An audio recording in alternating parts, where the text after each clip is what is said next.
Okay, so today we're going to start the transition from the board to movement outside the board place. So it's been about a week. So I'm going to teach her the transition between the board and anywhere. So like an imaginary board, if you will. So I always release with a double tap or I say her name, just so it's different than most people. So when I start to run her and test, if somebody says okay or all right, she's not going to move. So I'm going to free her up by double tapping her head to allow her to go. I always work the heel command as I'm training. And you guys that know me know that I don't repeat myself, heel, heel, heel, heel, heel, drives me nuts. So what I do is, if I feel like I have to make a correction or I want to put her in that spot, then I'll give her the verbal command. But if she's doing correct like this, I don't need to tell her heel, heel, heel. I don't have to say that. That drives me nuts. So I do that with every command. So where we were at a couple days ago was place, followed by the whoa command. So she feels the board, she feels the elevation, she knows that she's supposed to be at a whoa. So if I walk away, I should be able to count on her staying on the board. So she's pretty solid with that. I don't want to wear it out. I want to start moving on to the next deal.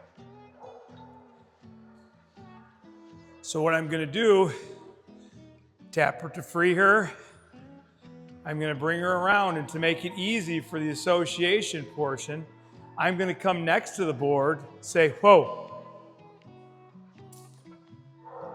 If she's to move off of that, I'm going to simply pick her up and put her back. And the same as the heel, I don't like that whoa, whoa, whoa, whoa, whoa stuff. I tell her one time, that's all I want to tell her. After I've told her once, I'm just going to make the correction. Good girl. So I'm going to free her this time with Ferris and move her forward. So this way I have two different freed commands. I had a fellow with an English setter one time that he was mad because he had to go all the way out and tap his dog's head to release him off of a grouse flush.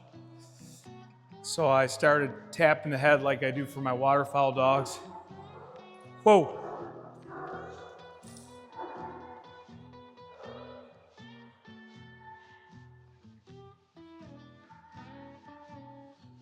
So she's got it. We don't want to wear it out. So now what we're going to do this upcoming week is free her of me in the suitcase handle, and we're going to start running her free, asking her to whoa as she's moving. That's typically a benchmark for me for changing from the ropes, the leads, the boards to an e-collar on the belly. Whoa. So I'll go to movement without me touching her, give her the whoa command and hope I can stop her on the run. And then when I do that, I'm going to transfer over to the belly band. So I'll put the e-collar on the hip right here. So two of probably the most controversial training techniques for these bird dogs. One is the belly band. Some people don't get it. But when you're e-collar training a bird dog and you have all this coming through their neck, recall, change directions, leave it, no bird.